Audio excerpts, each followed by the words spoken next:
Broadcasting from Hollywood, California, it's Rants, Hollywood Talk. Is Katy Perry trying too hard? Bill O'Reilly gets thrown out at Fox News, and Bill Cosby gets ready for court. Is Richard Simmons returning to the world? It's pilot season, and we're looking at shows picked up for full seasons. That and podcast talk with Joe Betance now. Let the ranting begin. I'm sitting across from the host of the RuPaul's Drag Race Recap podcast, Joe Betance. Yes, I'm sure everyone's very impressed. I'm here. Yes. Well, you came highly recommended, Joe. Good. The Rants alum, Jay Ellis, from episode number 43. Yeah, I heard it. And 44, too, when he was on the... Yeah, he was on 44, too. The Christmas roundtable or Christmas panel or something like that. Yes. You know what? That was a wild one. I'm going to tell you something. We have semi-crossed paths before. There is a listener of yours who is so thrilled right now. I'm going to say like 1 or 2 years ago. When did you start Rants? August 2015.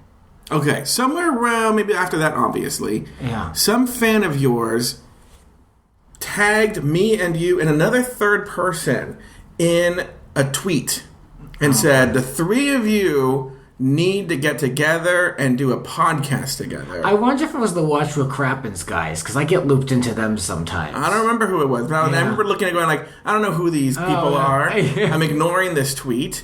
But now look, the person manifested. I don't know if you believe in that New Agey stuff, but the person manifested us and sitting across from the one and only Grant Rudder. Well, thank you. Well, look at that. Please ID yourself, because I want to know who put this in the universe all those years ago. I'd have to go through all the old tweets. Oh, it's too much work. I'm not doing it. No. It's not happening. No, too much work. You know what? I'll be very LA and say it's going to happen, and then it never happens. Yeah, no. They have to make the effort and let us know, but we're here making the effort to deliver this great show. So amazing show. We have so many fascinating topics to break down here at Grant's Rants. Yes. It's always a varied grab bag, if you will. I like to think there are some things that are really smart and a discussion, and then others are like the beginning topic, really. I mean, it's been a week of unicorn frappuccinos, people bragging about how high they got on 420, Coachella bragging. I can't deal with any of that. I can't handle it. But Katy Perry was caught drinking one of these unicorn frappuccinos. Did you try one? I definitely did not. No, I'm already teetering on the brink of diabetes. I don't want to push it over the edge. I've heard nothing good about it. I don't think it would be a good look to be drinking one of those. Rainbow drink. Yeah. I don't need that. No. They said the description is it's supposed to be like the powders of the world or something. Count me out. But Katy Perry had to spit this out on her Instagram story or whatever, and she had on a long blonde wig. And this woman, she's changing her look so much. I'm wondering if it's a gimmick for this new album, or if she really is just coming into her own. She's pulled a lot of stunts. Where do you stand on Katy Perry? I've never been a card-carrying fan. I've never been to one of her shows. What do you think? I'll tell you what. I was thinking about this today. In preparation for Grant's Rants, I was thinking about this. And I was thinking, my relationship with... Look, here's the thing with music. Is I am so obsessed with so many topics that music has to take a backseat, okay? Okay. So I have people who curate music for me, okay? And then I listen to it in the car, and the way my Spotify works in my car, I don't see what's playing, I just know I like it. Now, I know Katy Perry, she's very famous, I know her songs. But what I'm trying to get at is in terms of music, and I bet you the musicians would be excited to hear this. I don't care about them outside of the music. You cannot name one musician that I'm like, I really wonder, what Kaja Gugu is up to right now. What's Hoobastank doing at this moment? What are they? I don't care. You don't care about the marriages. Don't care about the marriages or the shaving the head or the drinking the unicorn frappuccino. I want make a pop song that I like, make something I can hum, make something. So with these stunts shows and shenanigans, I don't have time for it. Mm-hmm. But I get it. I will talk about it because I've heard about it. So what was your question again? Do I think there's stunts? The stunt, and her in general. She's not on your radar, basically. Katy Perry. Well, look, I read things in the news, and I know what's that she tried to buy. She bought the convent. Remember that whole protracted legal battle with the convent in Los Feliz. Yeah. So I'll see her in the news. I'm not opposed to her. I don't. Right. She just look. There are people doing worse things. Don't even get me like Bieber. Oh, well, I have strong opinions on Bieber, actually. Yeah, but on this one, she posted a picture. I have no respect for anyone that the model is Guy Fieri. I mean, that's the look that she's got. Yeah, I saw that. Yeah, she's got the nose ring in. It's like the hair, the same photo as Guy. And she's it's not like someone saying she looks like Guy. She's putting out there like, no, this is who I'm going after. This is who I'm modeling myself after. Sad. Yeah, well, look, here's the deal. She's 32, okay? Which is, as you and I know, not very old at all. But in pop world, we're getting, especially for a woman. You know what? Especially for a woman, it's a scary, scary time. Because you could either be Madonna and transition gracefully, or, well, look, but in the 30s, she was still... Yeah, Madonna, today, I'm a little bit... No. Yeah, girl, stop. Okay. Yeah, but I'm with you on the 30s. I got that far. I think some people might say her best work was in her 30s, That's true. But, it's a scary time because... What do you do? Who are you appealing to now? Mm-hmm. Does that make sense? Like, she's too old for the teeny boppers. They've moved on to... other people like this, Ariana Grande or, right, yeah. But or the older people, like she's going from the music you would hear in a hip hair salon to the music you'll hear at a supermarket. Okay. And she's making that transition, and I think that's weird. Mm-hmm. And she has to become a more important artist. Right. So and it could be so maybe drinking the unicorn frappuccino is a weird, like when your mom starts... I remember my mom dancing to Nine Inch Nails one time. Like, what's the one when it's like, I don't want to curse on your show, but the... I don't know them. I mean, I know of Nine them. Inch Nails, but they have the one song with the I want to blank you, I don't have to sleep it like an animal. I don't know songs. I don't know. Yeah, but I'm with you on that. I mean, I don't... You know who did it right? Mandy Moore. She didn't have to make that transition. Now she left show business. Well, she's going to have that #1 show on TV. This Is Us. I don't... Yeah, no, she's like doing really well, but that's because she's no longer doing music. She's not doing music. She's singing on the show, but she's not putting out an album. She's not trying to do a world tour at 30, blah, blah, yeah. So, anyway, Katy Perry, I don't know, but she's been trying to pull a lot of stunts, arguably. Maybe not. Here's what it's been in the last 6 months. There was a controversy around her talking about how she hasn't gone crazy and shaved her head. People related that to her being disrespectful about Britney, because this was around the time when Britney dropped her album, so it was like, was that throwing shade? Then there was the whole Taylor Swift Bad Blood. She did a Vogue cover as Taylor Swift, similar in design. We'll talk about that in a minute. She talks about how she had to pray the gay away in her life, and then she said that her parents would let her be friends with gay people. So it's like these headline things. It's a little reaching. Then she says that then there was the political Grammy performance with the Constitution and all that behind her. Is this her trying to mature, finding this new direction that you mentioned, or is this a bunch of stunts to get, on page 6? I think it's a combination of the two because, at this time, a lot of people are just asking her questions because the album's coming out. And she seems like the kind of person, like when you do a lot of interviews, you get bored. Because you're saying the same stuff over and over again. True. And she seems like the kind of person who would intentionally, she may not see it as a stunt, but say something a little salacious because it amuses her because she's not saying the same thing she's saying over and over and over again. But again, like I said, there probably could be some stunt. I think everybody goes through that at some stage, especially at this age. If you are a female pop star who's not only is music 50% of her appeal, but also her sex appeal. And so that's starting to transition. Yeah, with the new Miley Cyrus haircut and the new look. She's on the cover of one of these magazines. I had it up earlier of her in one of those latex suits with long braids. A very unrecognizable as far as the image of Katy Perry, which is, that whole cotton candy nonsense. And what I really don't care for in all of this is she denounced all those albums as fluffy stuff, and she says, all that California Girls has nothing to do with me. So you've introduced us already on a fake note, something that you already just can't own at this point in your career. So I never was a huge fan of hers, and I'm even less after this. Even less after this. I don't know. It's some of these things. But why can't you just judge the music? Why can't you be like, is this a good song or not a good song? Well, Who cares? I will. And that song "Chained to the Rhythm" is lousy. I mean, it's like the music video, I don't know if you saw it, but it's literally hamsters eating like quiche. Like, that's what the music video is. I mean, it's not even in it. So that song is loud. It's supposed to be all about, like, a political thing, and it really doesn't carry any weight. Mm-hmm. So that's my opinion on that. Mm-hmm. Richard Simmons, someone who is doing everything not to get attention, but yet just grabbing it, of course, from everybody. I can't believe we're still talking about this. Did you hear the podcast? I listened to the podcast. Yeah. What did you make of that podcast? I thought it was good until the last episode. Well, I knew... Look, I remember having a conversation with friends about this. I was fooled. That whole "fool me once, shame on you," phrase. I was fooled by this cereal. Remember cereal? Yeah. And they had this, oh my God, and we're at Adnan Syed, and is he guilty? Is he not guilty? And everyone's like, and then it just ended on like, bleh, And so I remember telling a friend, episode 1 or 2, I said, look, this is very interesting, this show, but unless Richard Simmons comes on this show, or they get the Fakakta housekeeper to come on this show, it's a waste. It's a waste. Well, yeah, where's the end point? Yeah. Where are we going with that? And so it's one of these things where...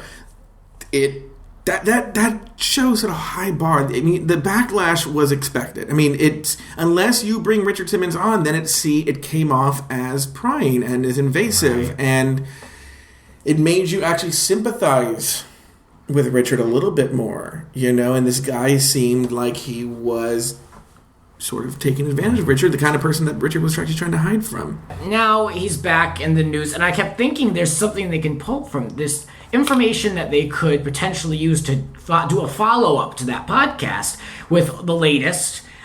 He's in the hospital and all that for severe indigestion. And then he posted this Facebook note, which I think is loaded with a lot of nuggets. I find it really interesting. He posts a picture that, who knows when it was taken, but he's got the tank top on, about, keep calm and carry on. And 2014 is that picture. Oh, really? That was it? Mm-hmm. So I'm like, he's like not exactly the poster child for keeping calm on things. Yeah. So it was just, the whole thing was a little puzzling to me.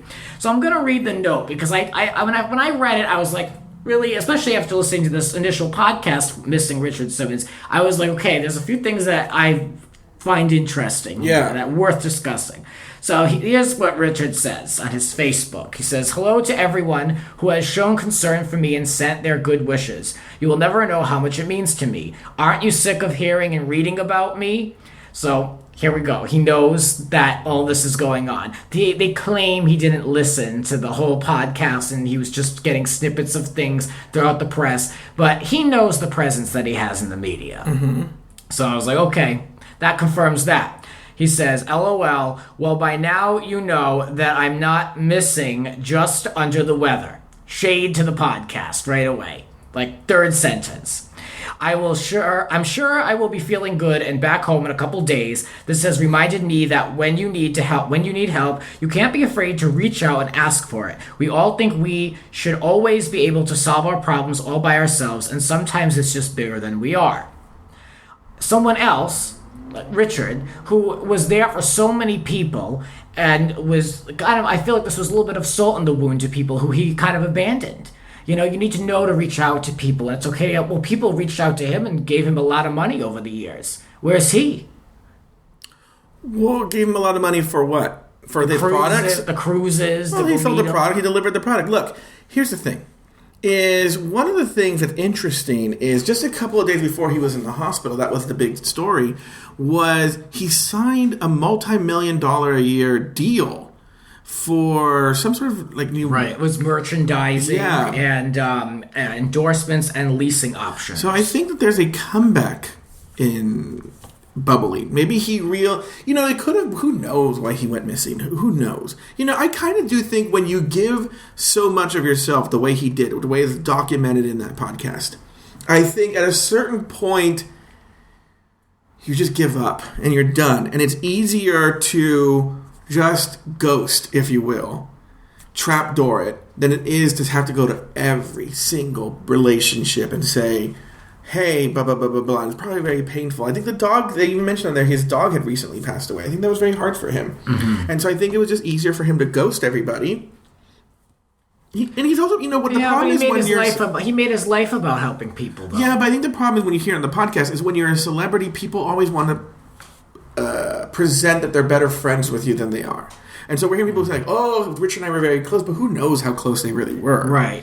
So, I don't know. I actually sort of strangely side with Richard Simmons. I think, if it was one of these where he was talking to some people, blah, blah, blah, blah, but he just cut everybody out, and it seemed like he was talking to his brother still. He was talking to his manager. And also in that same story, a cop who was there said that Richard seemed fine, and he was funny, and he was joking around, and he looked great. And so, maybe some people just...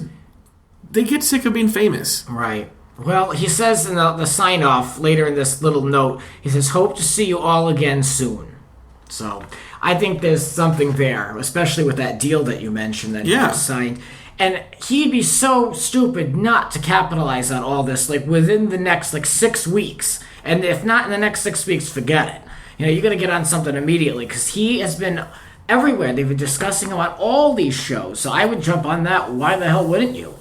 Two Bills are in a lot of trouble. Yeah. Let's talk about Bill as my biggest nemesis in life, Barbara Walters would introduce him. Bill O'Reilly. I can't stand her, and I can't stand him. Yeah. She would kiss his ass so bad. I wonder what she thinks about him now. Yeah. What do you think of his exit from Fox News? Him and Fox had to pay out a combined total of almost around, they say, $13 million to these women. And that's not all of them. Mm-hmm. Well, look. In terms of actually paying it out, there's probably more. They're going to pay out more money. I thought you were talking about his exit. His exit, I had people who came up to me and they were like, oh, what do you think about Bill O'Reilly? I'm like, he had the biggest show on this Fox. These networks have no morals. They will pick him up so fast. It may not be television. Actually, I was talking to someone over at SiriusXM Radio, and I was like, I wouldn't be surprised if Sirius throws some money at him. He has a background in radio. He's a broadcaster. He's been around forever. And it's a great place to hide out. You're still present. You're still doing things, but and he can make a nice chunk of change. It'll bring listeners over to satellite radio. But he can make... I think that there's something like that in the works. I don't think he's going to start his own network, but someone's going to scoop him up. They would be a fool not to. I think they could have written this out. They really could have. Mm-hmm. I think they could have written it out. But I think, the kids are taking over Fox now. Lachlan and... What's the other Murdoch brother's name? You said his name, I know. Yeah, Rupert's kids. Yeah. And I think this was a way for them... it was a good way for them to show that they're turning the corner here. Right. So it was a good out. Well, they say they were split. The Rupert wanted to keep him. The two sons wanted to get rid of him. Yeah. And it just came down to bottom line dollars. They said between 50 and 60 advertisers had dropped, but they said that's not even the total. A lot of them remained private about this. The other advertisers didn't want to be associated with dropping Fox at all. Mm-hmm. So who knows what the number was. The point is, there's somebody recently...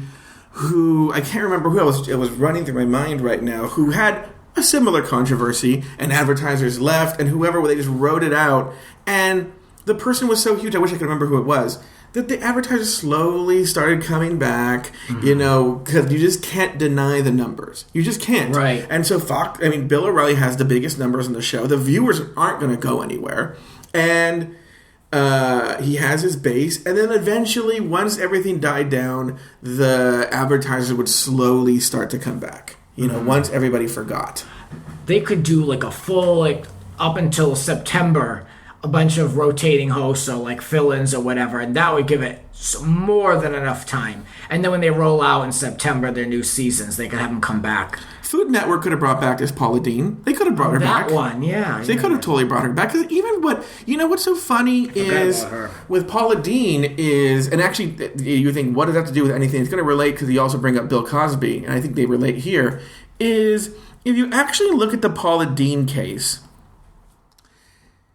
it wasn't anything that bad. I think she made some PR missteps, but one, she's an old lady who admitted in court that she had used the N-word 40 years ago. My parents probably used the N-word 40 years ago. It wasn't as bad 40 years ago.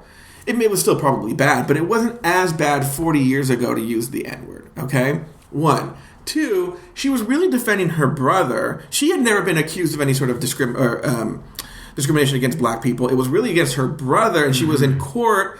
She wasn't in court. She was doing one of those, I forget, where you testify in the office. But in her brother, a lawsuit against her brother and the restaurant. So I think she could have written it out. I think there were some PR missteps, but she could have written it out. And then Food Network could have brought her back. They could have. I think they just didn't want to.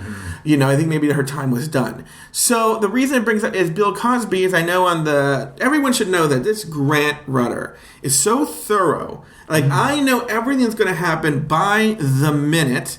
I know every topic. He sends links. He's so organized. This show is such a professional show, Grant. Well, thank you. You're welcome. It's a small but mighty program. So one of the articles Grant sent me was that Snoop Dogg had claimed that people should that Bill O'Reilly is not getting the same treatment that Bill Cosby did. They need to equally humiliate Bill O'Reilly. That's basically what he said, the word humiliate. Like, Snoop Dogg needs to just not be involved with this. The public opinion will be what it will be. But that's the thing. But Bill Cosby, he deserves what... He drugged and raped women. Yeah. It wasn't like... It's not like, you're getting it worse than me. Like, these people are two horrible men. Yeah. Bill Cosby's up on criminal charges. Bill O'Reilly's being sued in civil court. Bill O'Reilly did gross things, and he should have to pay money. And look, there's always been stories about Bill O'Reilly being a horrible, horrible human being. All right, and that's probably why the Murdoch brothers were like, let's get rid of him, because they knew that he was a liability, just not even in terms of sexual harassment, but just the way he treated staff. Probably an HR nightmare, okay? Yeah. Right. I mean, I don't know to what extent all the sexual harassment was. I listened to a few interviews. It was a lot of uncomfortable circumstances. But I mean, none of it is correct or forgivable. And what people are so obsessed with is the names, the two bills. But really, they need to look at Fox News and say, this was a morality, what's the word I want to say here? This was misconduct that went on for years, and it was exposed through a New York Times investigation. Yeah. So, just to put everything on Bill and now say, Fox is now clean and we're cracking down. It's like, well, you sat idly by and cut checks for years. So, I mean, there's going to be tremendous work that has to be done over there. I mean, if I was a female journalist, I would never go over there. Well, look, here's the deal. I think it's easy because Fox News is a lightning rod and they're so partisan. But I'm sure if you dig underneath at NBC News or ABC News or CBS News, any of the networks, and it may not be now, but there's a history of shenanigans. Okay? I mean, it's just sort of in their history. Yeah, but to me, Fox just gives up such a man, the man mentality behind all of it. Just looking at looking at the representation of women that are on those screens are very much what men want to see. Like, it's very masculine based to me in general. Fox News. So I think that they've got some work to do over there. It's a shame that this all has to unroll and these women can't get paid, because if they get paid from these lawsuits, then it looks like they're only in it for money. So they have to just go into it just to expose the man and try to make long-term change. The whole thing rots. And Bill Cosby is now going to be... I can't wait to talk about this on this show, because I've been waiting for a celebrity legal battle to play out since I started this show. I loved the Anna Nicole Smith days, the Michael Jackson trials, all that. I would have done anything to cover when Paris Hilton went to prison. This all predates this show. So I'm waiting for this one just because I know it's going to be a complete disaster. So Bill Cosby on June 5th is going to be facing his case. So I predict that he will not go to jail and that he will not be found. Now, he may pay out the nose or through the nose civilly, but I think it'd be very hard to find a jury who's willing to send America's father, Bill Cosby, and he has enough money to get lawyers who can spin it the way they want to spin it, to prison. I think it's going to be hard. Well, I think his age and his failing health is going to really help. He's been playing up that blindness and all these health problems. And he's got his co-stars that are still on his side, a few of the few that are hanging on, and his daughter are there. There's all this planned press that they're going to go out there and speak about his character and growing up with him and how loving he can be, and so that everything is in motion to play up on the image. But to me, the facts are on the page. I don't want to see him win anything. You know what's funny is I can't wait to actually read an account of this case from the perspective of an African American, because even before all these charges came out, Bill Cosby had a very fraught relationship with the African American community. And so I think this is why they have not rallied behind him, in that he was one of those very conservative black people who said, you need to speak correctly and don't dress a certain way, and you have to be, it's very old school, and didn't like rap and hip hop and rejected a lot of that culture. Yeah, and so I think even Snoop Dogg even saying that is sort of surprising, because he's had a very, very difficult relationship with the African American community. Even it's a very interesting one, because it's not like OJ, who totally rejected it and became white.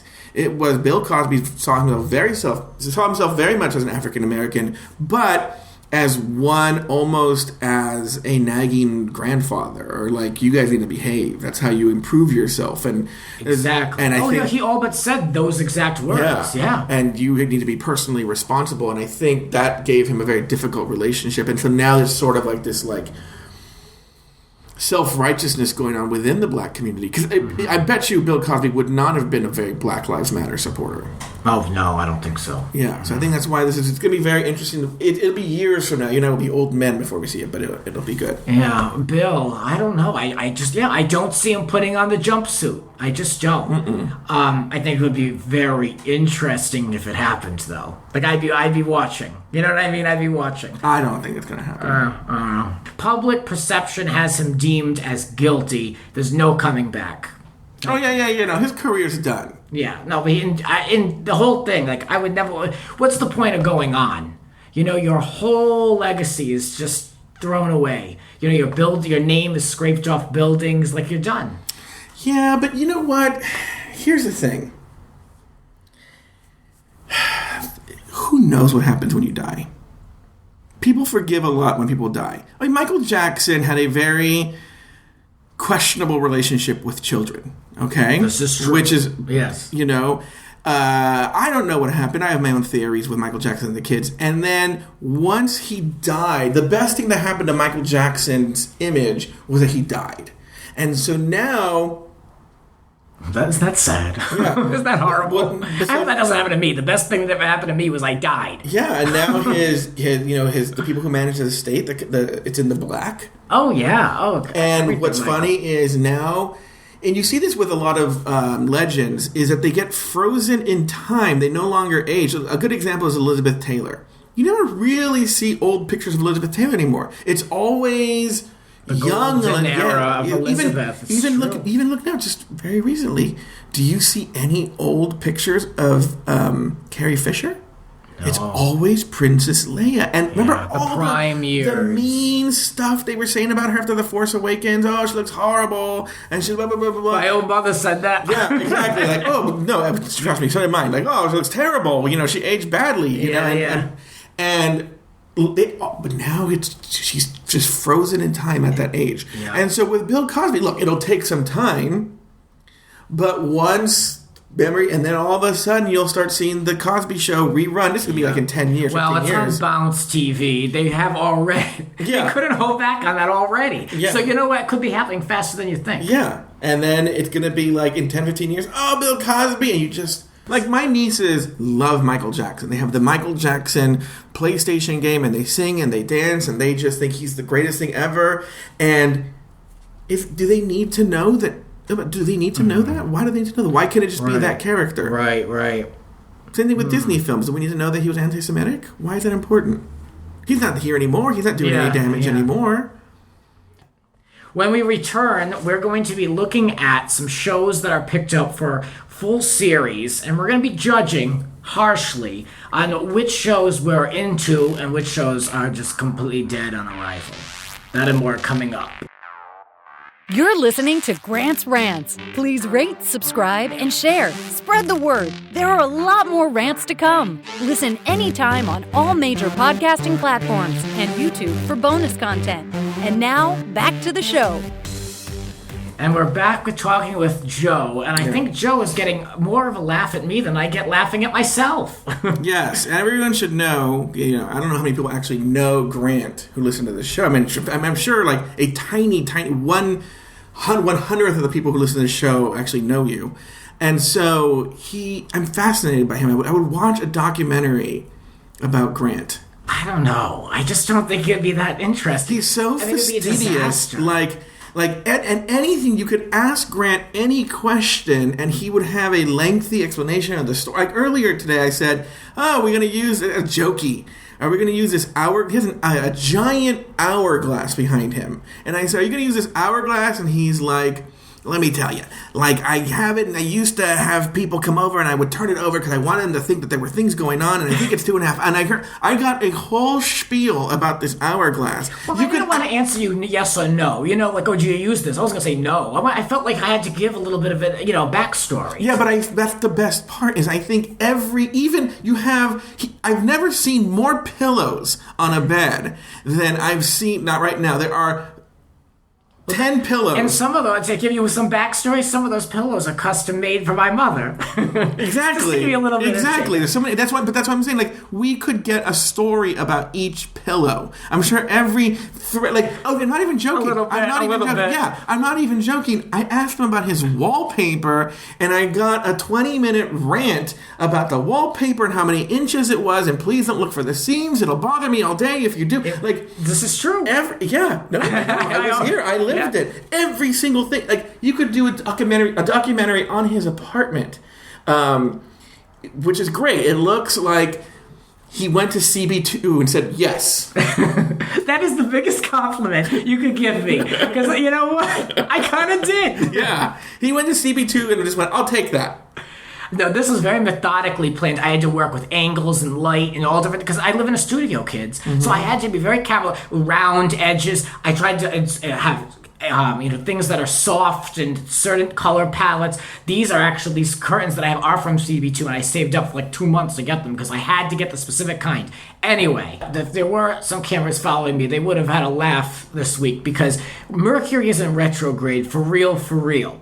So I had to be up so early. We're going to talk about the shows that are being picked up in a minute. Why? Why do we need to talk about them? Who cares? No, because I want to talk about those shows. I have a story about the shows. There's one I'm dying to go off on. Let me tell you something. Okay, finish the story, and then I got a story for you. So I had to go in on Thursday for a 7 a.m. video conference meeting. We're supposed to have all these people that are supposed to help us out at work, all these AV people. None of them knew anything, not a clue on what they were doing. Keep in mind, I asked for them to send a specialist. They didn't send anyone that knew what they were doing. 7:01 a.m. people, there's about 30 people in my office, and then every other country, we have territories around the world. Over about 100 people waiting for this to start.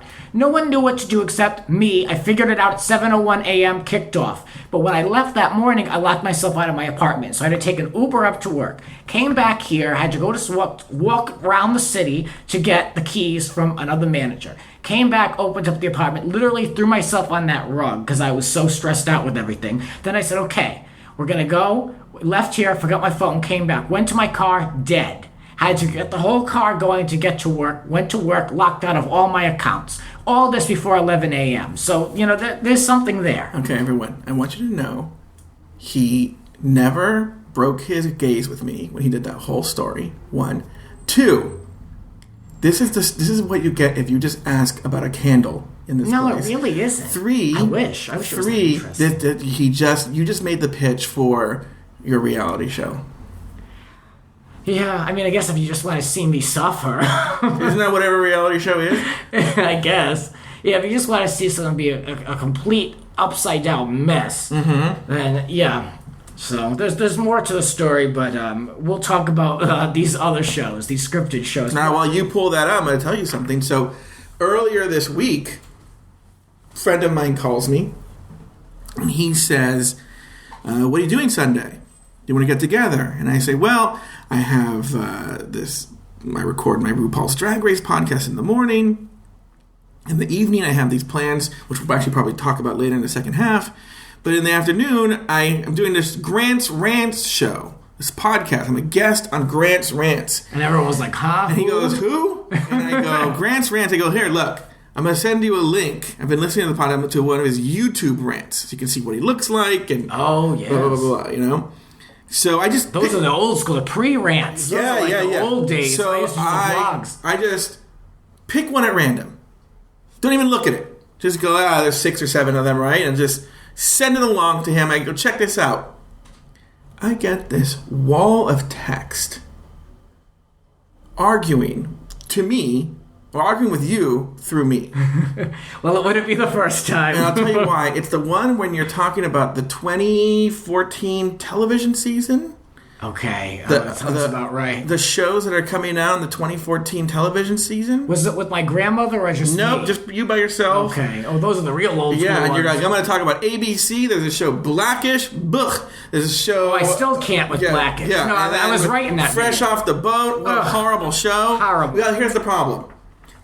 I really didn't. I just picked it up. This is an executive at ABC. So now he sends me this wall of... What did you do to me, Joe? I didn't know. I didn't know what was on there. He's like, well, Blackish is in its 3rd season. What is he talking about? Blah, blah, blah. And I was like, oh, this is so funny. I can't wait to bring this up on Grant's Rants. All he has to see is that those videos have like 75 views. So there's really nothing that special about what I have to say. Well, I don't think he's worried about the views. He's gonna have a legitimate argument with you about what you said about Blackish and Fresh Off the Boat. Well, thank you for getting me in trouble. You're in big trouble. You're fired.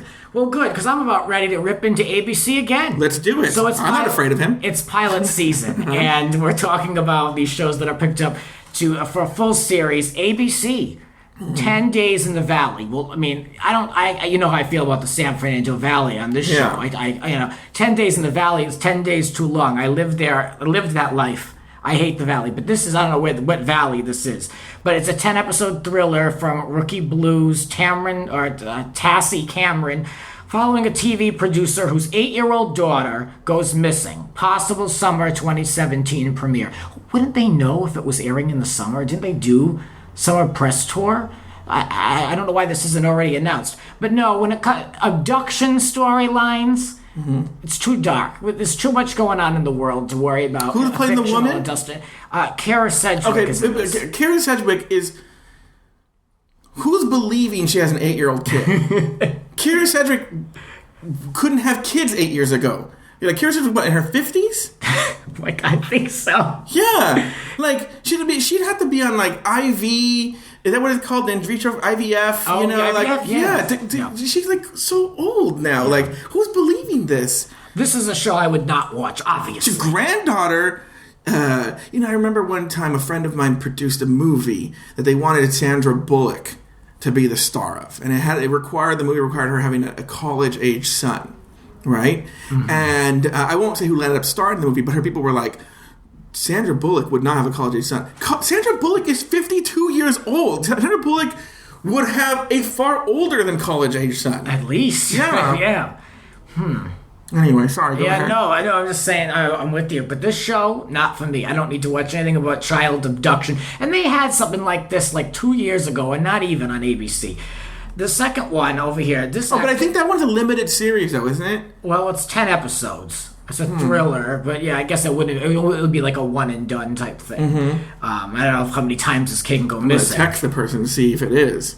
But no, I want to be off that person's radar. Oh, you're going to be so on their radar? So then there's this other one. This actually sounds interesting to me. The Mist, based on Stephen King's novella about a dense mist that envelops a small town in Maine and conceals very scary things. There's a cast that includes Francis Conroy, Morgan Spector, Alyssa Sutherland, and a couple others. This is going to be on Spike or the new Paramount Network, as they've announced. It's going to be changing over to Paramount Network. Stephen King's shows are pretty good. Their overall quality and how they're produced. So there's something that could possibly be here. This could be something. I think Stephen King is tricky. I think it depends who does it. And that's why I'm kind of worried that it's like who is it again? Spike? Spike, yeah. Viacom, basically. Yeah, But like, did you ever see this 11/22/63? No. So good, and it was on Hulu. Oh, I did look at some of that. I didn't care for the subject matter. I can't stand the Kennedys. Nothing political. I'm just tired of the Kennedys. But I understand. Who do you like, Grant? Who do we like? We don't like Barbara Walters. We don't like the Kennedys. So Barbara Walters, you'll never hear a positive thing. Speaking on the same topic, Daytime Divas, a show that's coming on VH1. This is a show I would watch because it's all about ripping into the view. Star Jones, a very controversial Star Jones, wrote this book, Satan's Sisters. Could never be bothered reading it, but because I knew it was going to come to TV. It's behind the scenes of a View or Talk-like daytime show. It stars Vanessa Williams, who I do love. Now, there's someone I love. I think she's wonderful. And a bunch of others are on there.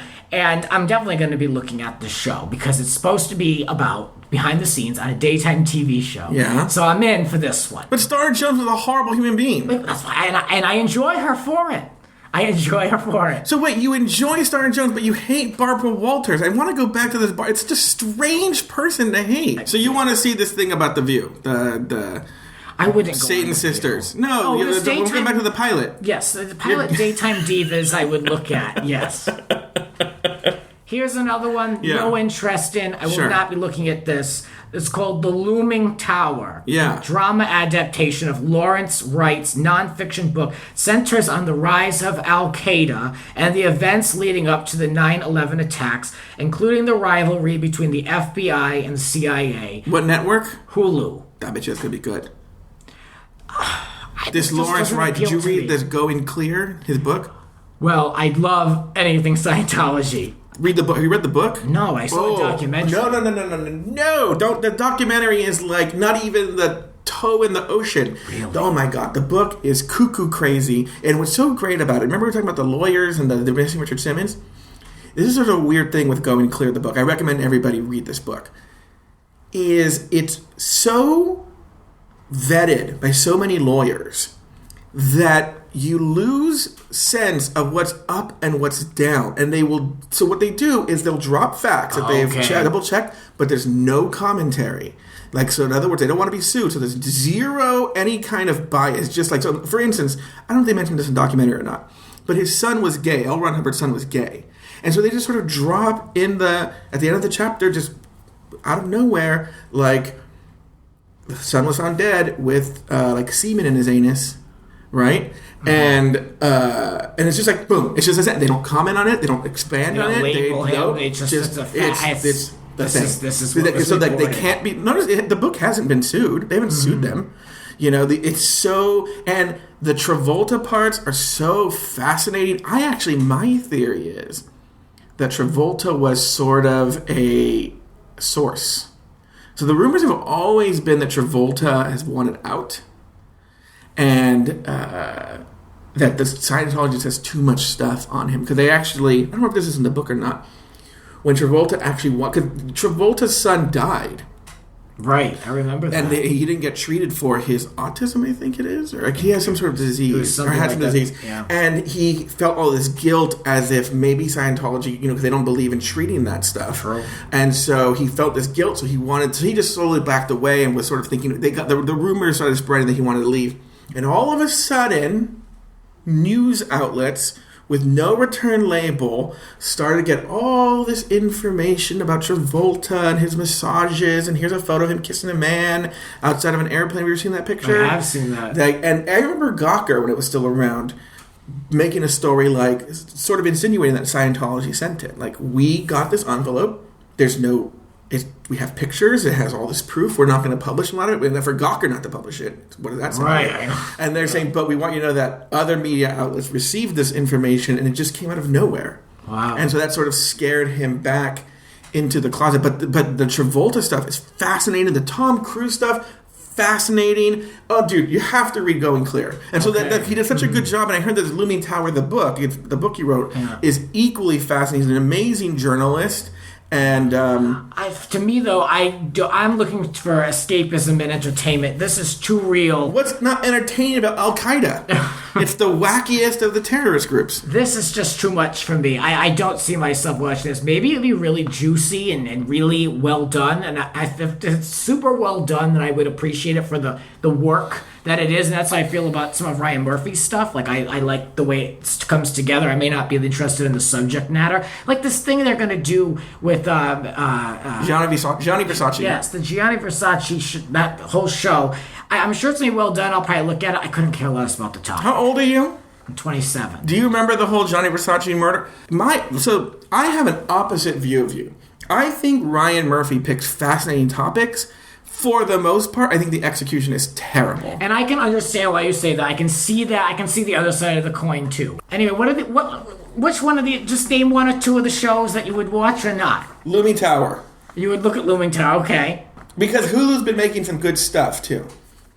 They're really trying to find buzz. They're really trying to find buzz for one of these shows. Well, what I like too is that they're also interested in short form. I think that they're more open to, they're hungrier. They're not Netflix who's sitting at the top of the tower. They want, because they're hungrier, they're willing to take more chances, which I think is good. But they're willing to invest in quality. Yeah. That 11/22/63 I think is pretty good. Mm-hmm. All right, let's talk about you.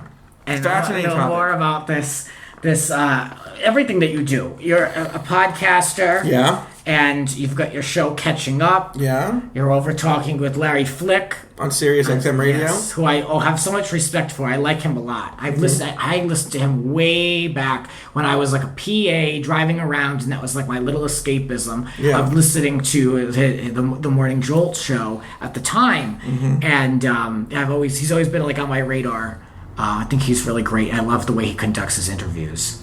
So, Larry Flick, let's talk about that. That's an interesting one. So, I have this small personal journal podcast called Catching Up. And you had said, let's talk about Catching Up. And it's one of these things with Catching Up where it's a personal journal. It's literally me telling stories from my life. I think you listened to a few episodes. Yes. But it has a decent-sized audience. It's not a huge audience, but it's not small. It's not tiny. It's a really nice size. I'll be honest with you. This is so weird. I want to keep it that way.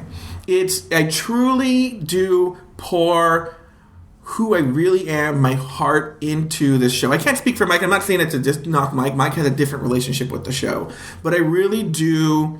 It's important to me to really show the ugly side of me, the sad side of me, the happy side of me, the funny side of me on the show. And because of that, I see it as a very private, intimate thing. It's a personal journal. It's exactly what it is, a personal journal. But I think the people who listen feel like they have a personal relationship with me. And I want the listeners, I don't want it to be a mass market show because, in the early days of that show, I would try and get all my friends to listen because you want to get as many. Of course.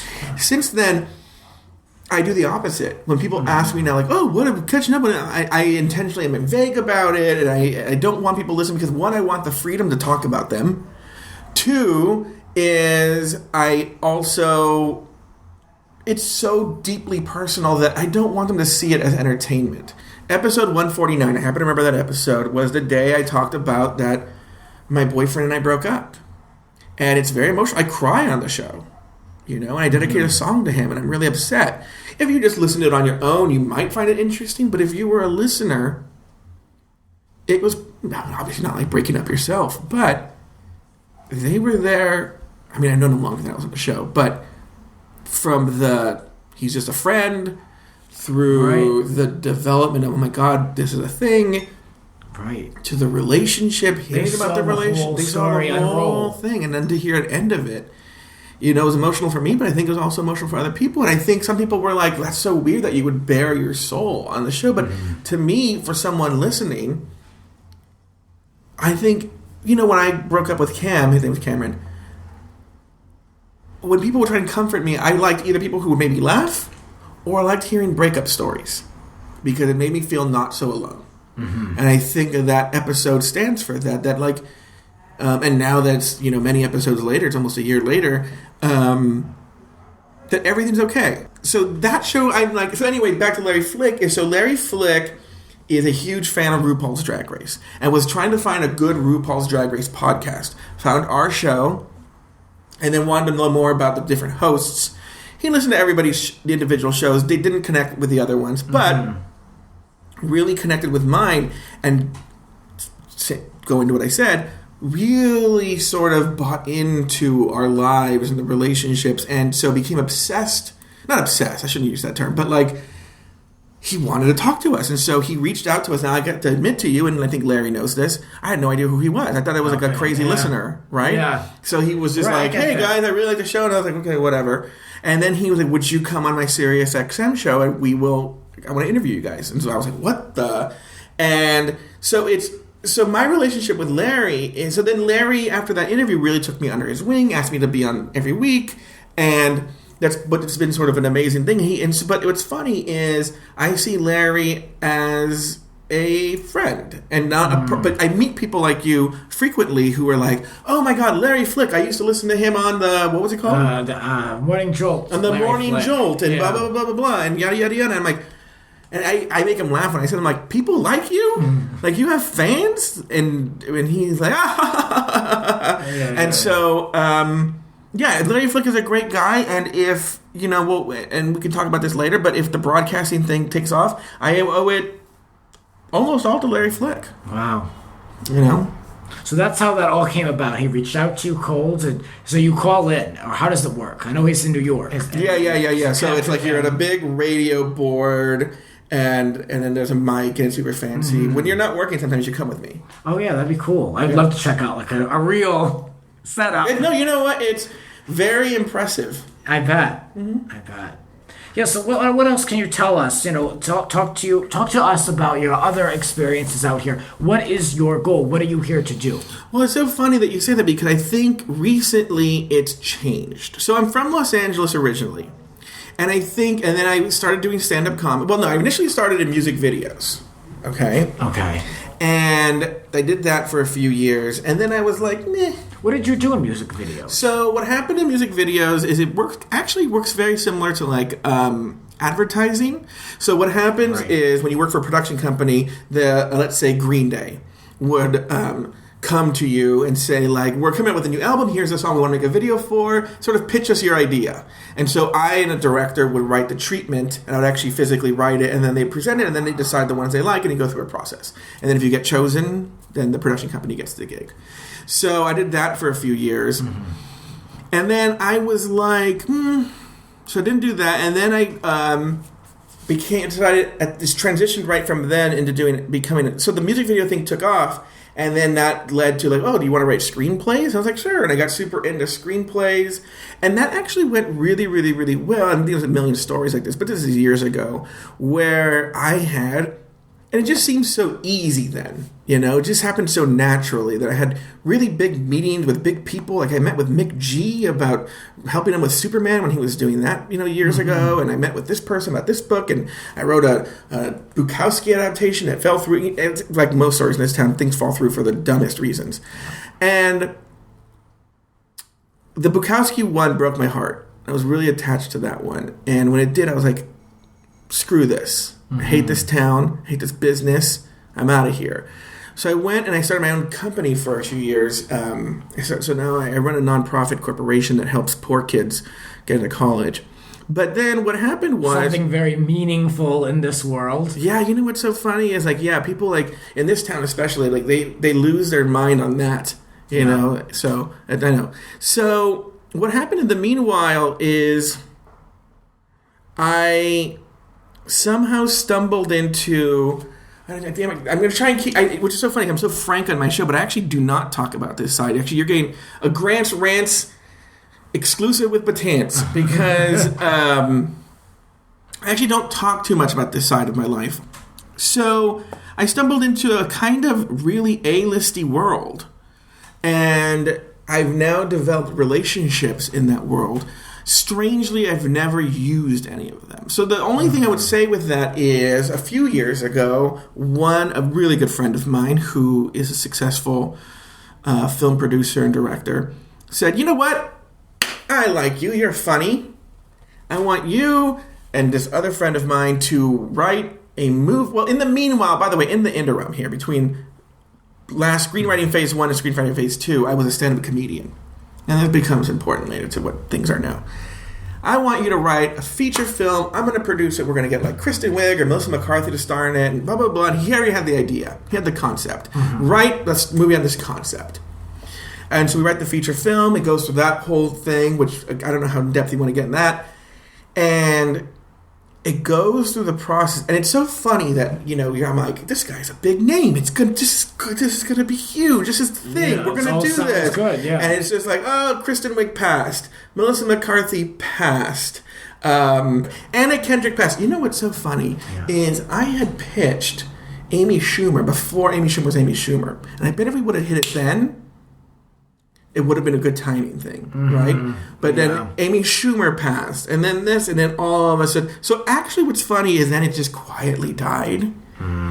But then, here's what's funny, how these things happen, is just a couple of months ago, he emailed me and my writing partner, and he said, I've been thinking about that movie, and I want to send it to... Now, by the way, the person he sent it to is so...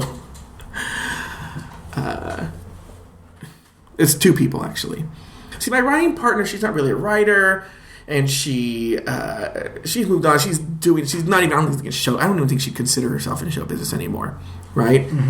This has now, like, revived it. She's like, oh my God, blah, blah, blah, blah. And I'm like, give it to them, let them do what but we've written so much on it that I know we'll get the screen credit, and we'll get some change. But I moved on. I'm doing other things now, and I have no interest in that anymore. If they do something with it, great. Well, it's out of your creative system. You've done it. I've done it, but I think for her, that's the one thing she has. Okay, and I've been on both sides of that. I've had a project too, and I just gave everything to, and I made it all the way up to the end, and I had a roadblock, and just time didn't prevail. And given the opportunity to do it now, I'd be like, no. I feel like I did it. Yeah. Even though I don't have anything to show for it physically, I wouldn't go back. Yeah, no. I'm in agreement. The only thing I asked for was, if these people say yes, I'd like a meeting with them. Because one of the things that was interesting was my writing partner and I wrote a very funny movie. We knew that this producer was going to do a pass on it, so we intentionally, there were little problems, like story problems, but we were like, he'll fix it. And we moved on. And as we presented a draft that was very funny with some story problems. Well, we gave it to him. He fixed the story problems, but then he removed everything that was funny. And so then once the final animal came out, it was such a different beast than what we wrote. So what I would like to do is, if we have this meeting, to say, like, tell them the story of what happened. Like, because these people are very funny, actually. And say, here's this script, and you're going to do whatever you want with it, but here are other drafts that you should see, because there might be funny things in there that you want to use. So that's the only one thing I want from the meeting. But other than that, take it, and peace be with you, or whatever people say. I just sort of had this epiphany that I kind of feel like, where are you on new agey stuff? You don't seem like you're super into that. Or like new age music? No, but more like, not like Yanni, but more like the universe and manifestation. Oh, yeah. I meditate. Okay, all right. Yeah. So I sort of felt like the universe has sent me some messages through Larry Flick. Last week I'm in my cousin's super into being Mexican. And so he convinced me to take this really cheap gay playwriting class in East LA, which I don't feel like writing plays. It's like, it'll get me to write, Yeah. And last week, I forgot we had homework, so I just sort of cheated. This story is actually on Catching Up this week, the full story. And I kind of just copied and pasted an old pilot that I'd written, a spec pilot, and made it look like a play. Because I figured, I won't turn it in, but I'll have my homework done. Yeah. And they had it there. Like, we're going to do a reading of your thing right now. And it was horrible because it wasn't even meant to be read. It was like literally, if you've ever seen a play, the scenes are very long, but in television, the scenes are very short. Right. So people were like, it was very odd, right? Yeah. And so I was feeling really low. And then afterwards, a person came up to me and he said, he's very nervous and his head was down. And he says, can I ask you a question? He goes, I heard your voice earlier, and I know that. I said, I know that voice. And then they said your name, and are you on a podcast? And I said, yeah. And my cousin who's with me said, he's in a couple. And he goes, are you on RuPaul's Drag Race Recap? And I go, yeah. And he started shaking. I'd never had a fan like that before. My goodness. I can't believe I'm in the same room. This RuPaul's Drag Race Recap is so popular. I can't even tell you how popular it is. Weird, especially when you're doing a recap of another show. But the fans of RuPaul's Drag Race are insane. So, and I was like, what? And so I was flattered, but I also felt like, I think this is where I'm supposed to go. So going back to the stand-up comedy is, look, when I was doing stand-up comedy, I hated the life. Okay? Mm-hmm. You're up until 3 in the morning. You spend more money because you don't get paid in LA to do comedy. Even if, until you're like crazy famous, you don't even make, I mean, even the people that you've probably seen in television, they still do comedy for free a lot of times. And so you're spending money because you're at the bar drinking, and then you're up till 3 in the morning, and it's just a very exhausting life. And even when you make money to go on the road, when you're on the road, you're essentially just working to survive. Does that make sense? Mm-hmm. So, and with stand-up comedy, I was decent, but I wasn't going to win any prizes for my stand-up comedy. I would have to work really, really hard to be a B+. Okay? And while my writing partner, she's not going to listen to this, horrible writer, okay, terrible. You're like, what?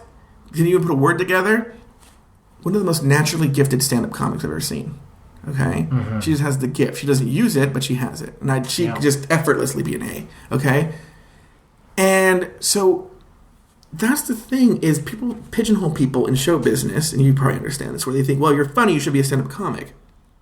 And I think I've learned my humor is more, or what I have to say where I'm compelling is more, I don't understand, I just dropped it funny, but is more in conversation. Mm-hmm. When stand-up is people don't know this, but stand-up is a very, very strict art form with a lot of rules. Very much so, yeah. It's not just you go up and talk. You have a very strict set of rules that you have to follow. Mm-hmm. So I feel like the universe is telling me that this is sort of the direction I need to go. And I'm interested in people. I can so relate to Does that make sense? Yeah. I'm interested in people. So like even telling you, like, I want to see a documentary about you. I don't even have an interview show, mm-hmm. but I would do a 3-hour interview with you. Does that make sense? Yeah. And just to get to the inside of Grant's Rants, mm-hmm. And so I sort of think I have to be comfortable with that fact that sort of broadcasting is the way to go. And, podcasting, I think, as you've seen with the success of your show, is, I don't even think we've hit the apex of podcasting. I think it's, as kids become more and more adept at this, they're becoming more, like, so RuPaul's Drag Race Recap has been on I think it's our 4th season, maybe? And when we first started, now it's still like this, here's the shocking thing. You would think RuPaul's Drag Race Recap would be mostly gay men. It's strangely about 50 to 60%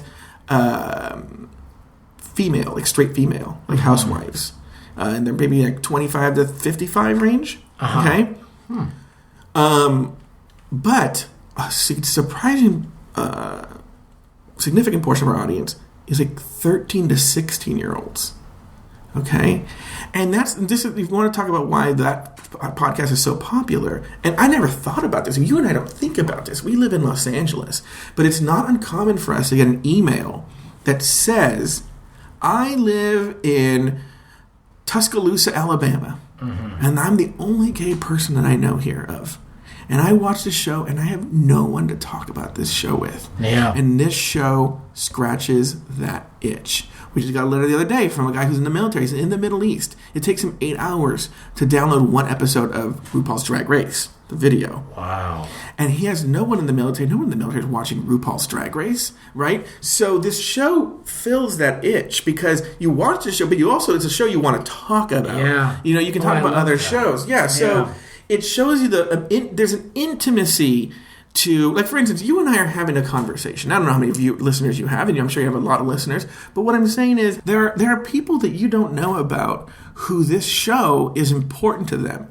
That nothing makes me happier or more motivated to continue on, mm-hmm. to hear from even an Instagram at the bottom of the messages, like, loved your show, or I listened from...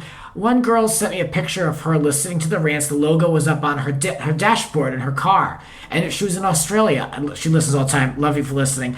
And, like, that just made me so happy to know that someone who really, we talk a lot about American TV. It's all about American celebrities, that they care enough to hear the little bit that we'll throw in about maybe someone they know or the housewives, something mm-hmm. like that. Nothing means more to me than someone who goes out of their way to listen to this show. So there's Why? And there's an intimacy to this medium that we forget. There's not an intimacy to television. There's not an intimacy to cinema, True. Which is fine because they can be their own forms of escapism. It's a different medium in that that's how people connect to us, is through the sound of our voice. And now, one thing people should know, because I think I've talked about this with Jay, actually, is, and I want to bring something up here. It's going to start with a compliment, okay? It's not going to end with a compliment. All right, I'm ready. People should know, if you don't know, this Grant Rudder is so handsome in real life. All right, where's the slam? I'm ready for the slam. Yes, because you're hearing it. I have shocking news for you. He is not an 80-year-old rabbi. Okay? Someone said the other day, I looked up what Grant's Rants looks like. I had no idea. Yeah, but so handsome. He's sitting in front of me here, right? But you wouldn't know it from the voice, okay? I'm the opposite. I have this, I've always said, like, gay guys swoon over my voice, okay? I think here's why. I have a theory. It's not too straight, it's not too gay, and it has just the right amount of vocal fry, okay? But guys, what you don't know, I look like a monster. I look like a Jabba the Hutt candle that's half melted, right? You are a stand-up. You are a stand with the self-deprecating. Go ahead. So that's the power of this medium, is the people imagine in their head, and this voice becomes so important, and they rely on it. Again, going back to the emails, I'm going to Drag Race Recap because it touches so many people's lives. I had a woman today who was like, when is the episode going up? We just taped it today. And she said because she listens to the episodes multiple times, and these people, now I understand, I recognize it's not necessarily me, but that they're connected to this RuPaul's Drag Race show, and this show just is more information from that universe. Right, exactly. I mean, you're on AfterBuzz, so you're essentially doing the same thing for different other shows. Correct. It all latches on to one home base. But the point is that broadcasting can be a very intimate medium, which, to go back to what we talked about earlier, it's surprising that you have... so here's update. It is... What was the name of that show? 10 Days in the Valley is a limited series, but it has options for more seasons. Okay. I guess the girl will get lost a couple more times. It'll probably be like an anthology show. Okay. So, because you're not bringing back Kira Sedgwick. Well, I don't know, she was in that dumb show on USA. She'll do it. Yeah, she'll do whatever. Yeah. Okay, just to get away from that Kevin Bacon. So, going back to stand-up comedy, it's a very white man's game. And it's horrible. And it's like, so let's say there's 10 comedians on the bill. The 8 comedians will be white men, and they'll reserve one spot for a woman and then one spot for a person of color. I drive up my street and I see the Laugh Factory. Yeah. And I always see who's playing. And it's pretty much that combination. Yeah. There's a lot of female comics in that one, but there's very few minorities. Oh, but that's a whole... I mean, we could do a whole other show. We're running out of time. Yeah. Next time I come back, we'll talk about people of color in this world. I mean, I sound like a white person, but I'm a person of color. And I have so many stories about that, And so... that's an interesting topic too, because I feel like I'm floating in that world, in that I'm not Latino enough. Like, I'm in that Chicano gay playwriting class, and they could tell, they're like, who's this white guy here? And white people see me as the Latino, so I'm floating in this weird I can see that. purgatory where I don't know who, because humor wise and my story wise, my life view wise is very white person, maybe even Jewish. Okay. Whereas, but my name, and I don't know, that's a whole other topic. We'll have to come back to Grant's Rants. Right. Well, all right. What do you want to promote? Where can we find you? Talk about where we can find the podcasts. Well, you can find RuPaul's Drag Race Recap anywhere you find podcasts. But you have to listen to RuPaul's Drag Race. Don't listen to Catching Up. Okay. You're a first. Someone coming on, promoting something, and saying, you know what? Don't bother. No. Don't bother. And by the way, if you do... just start with the latest episode. Well, people go like, oh, but you have 184 episodes. Just do the latest one. Yeah. You'll catch up. And then... on that note, I'm going to say kind of the opposite to that. This episode is episode 57. Listen to episode 56. Go back one, because I feel like a lot of people haven't heard that one yet, and we're quick to put this one out. And because it hasn't been the full amount of days that I usually do. And that was a really good show, and I don't want people to miss out on that. So I have a programming note. Listen to that episode with June Flory after this. Next, every Monday at noon, I'm on Larry Flick, 101 with Larry Flick on SiriusXM Radio, Entertainment Weekly Radio, channel 105. Try doing that in one breath. It's hard. So it jumps around. So right now it's Mondays because of Drag Race, but whenever Drag Race isn't on, it's Fridays where we talk about pop culture news. So we're going to have Grant doing his rants on SiriusXM Radio, make his dream come true. I would love to chat, believe me. I would love Larry to say, Flick and everything. I know. That would be fun. That would be a lot of fun. Yeah. Yeah. So great. Thanks for this long chat. We had a deep discussion, kids. Yeah. This was a lot. My God, we covered a lot. So that's great. So we'll have to keep up with you, keep up with the show, and there'll be more rants to come on Grant's Rants. This has been Grant's Rants. Follow us on Twitter at Grants__rants. Cover art created by Howie Ronay. Voiceover by Blake V. Media. Original theme music composed by Alexander Arnson.